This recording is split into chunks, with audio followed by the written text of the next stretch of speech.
Zato kada je također u pitanju ovo hvaljenje, da kažem osobu koju hvale, kaže ulema, treba da se zabrine. Jedne prilike nije grije da nekoga mi pohvalimo, međutim kako se čovjek osjeti, kaže jedne prilike hvale Ebu Bekra radijallahu anhu u njegovom prisustvu, on je ovakav, on je onakav, a znamo da ulema se složila nakon Allahovih poslanika i vjerovjesnika salavatullahi ve međmein, najbolji insan koji je gazio zemaljskom kuglom je Hazret Ebu Bekr radijallahu anhu. Zato poslanik kada sam kaže, kad bi se njegov iman stavio na jedan tas vage, a na drugi tas iman čitavog ummeta, prevagnuo bi iman Hazret Ebu Bekra. Pa kaže Abdullah ibn Mas'ud radijallahu anhu, razmišljao sam zbog čega to.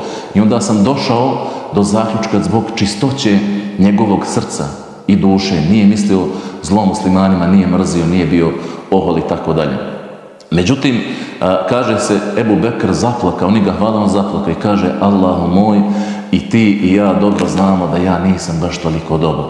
Pa hvala vama braćo, Allah da vas nagradi što me hvalite, ali kaže Allaho poslanik sallallahu alejhi ve sellem rekao u tom smislu jedne prilike, kaže čuvajte se braćo međusobnog hvaljenja i pohvaljivanja, pretjerivanja u tome, jer je kaže to smrt. Koliko mi sad hvalimo danas iskreno jedni druge, recimo koliko zbog nekog interesa, posebno ako su šefovi u pitanju, predsjednici, lideri, nadajući se njihovoj koristi, ne radi Allaha subhanahu wa ta'ala, nego sad mogu da nešto da izvučemo tebi neku korist, ili čak kako kaže ulema, bojeći se njihovog zla.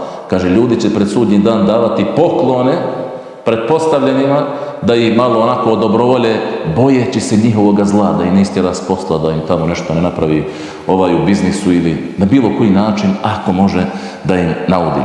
Također, braćo Ibrahim Tejmi kaže, rahmetullahi alejhim, kaže, sjedili smo jedne prilike kod Hazreti Omera radijallahu anhu, pa je, kaže, jedan čovjek pohvalio, pretjerano pohvalio jednog drugog čovjeka i onda je, a u njegovom prisustvu, pazite, nije problem da mi hvalimo u odsustvu ili druge, ali u prisustvu, posebno ako će čovjeku to donije štetu. A takav jedan primjer je bio tad, u vrijeme Hazreti Omer radijallahu anhu. I kaže Ibrahim Etejmi, sjedili smo sa Hazreti Omerom i onda jedan čovjek hvalio jednog drugog čovjeka tako pretjerano, a onda Hazreti Omer kaže, ubio si ga, Allah te ubio, Allah da sačuva. Znači, pretjerao si u tome. Znači, moramo se toga čuvati, braćo, jer što kaže ulema, svako sebe najbolje poznaje, pa kažemo, ako nekome neće smetati pohvala, ako čovjek, ali pazite, svaki čovjek voli da se pohvali, ali otkud mi znamo šta se dešava sa njegovim nefsom, onda ako mi pretjerano nekoga hvalimo, ti najbolji, ti ovakav, ti onakav, ne znam šta, ako već drugi put se to ne desi, braćo, znači, već čovjeku se plače, znači sad je pitanje da li ovo što radimo radi Allaha subhanahu wa ta'ala, ili to radimo zbog pohvala, zbog aplauza, zbog tih stvari. Zbog toga je mnogo bitno, znači da znamo kada u pitanju ovaj džihad, odnosno borba sa samim sobom, a to je najveća borba, da vodimo računa o svemu tome, da li će nam to koristiti, braćo, ili će nam štetiti.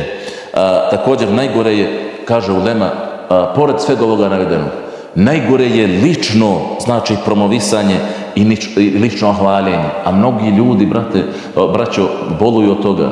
A posebno, kako kažu danas učenjaci, skrećući pažnju, to se zove hubrisov sindrom. Mnogi imaju tog hubrisa, odnosno taj sindrom da samo skreću pažnju na sebe, pa sam ja, pa kako sam to ja, pa ja najbolji, pa vi ste ništa, pa ja sam najsposobniji, pa ja najbolji u kući imam, pa najbolji automobil, pa ne znam, najbolji biznis, pa ja najviše dao para za džamiju, pa ja najviše, ne znam, pomažem drugima, pa ja.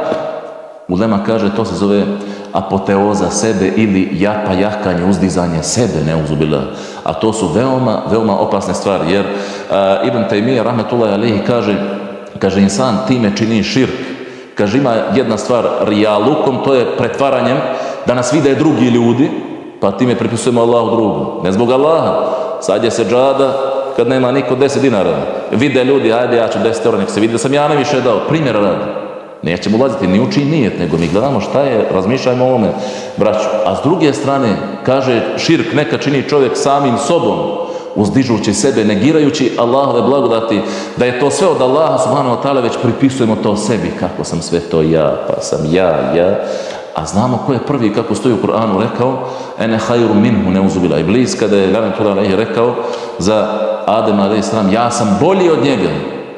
A čuli smo na početku, huwa a'lamu biman ittaqa, Allah dželešanu zna najbolje koga se najviše boji. Zbog toga trebamo ove bolesti liječiti, draga moja braćo, kod sebe, znači i gledati da se čuvamo jer to vodi propasti.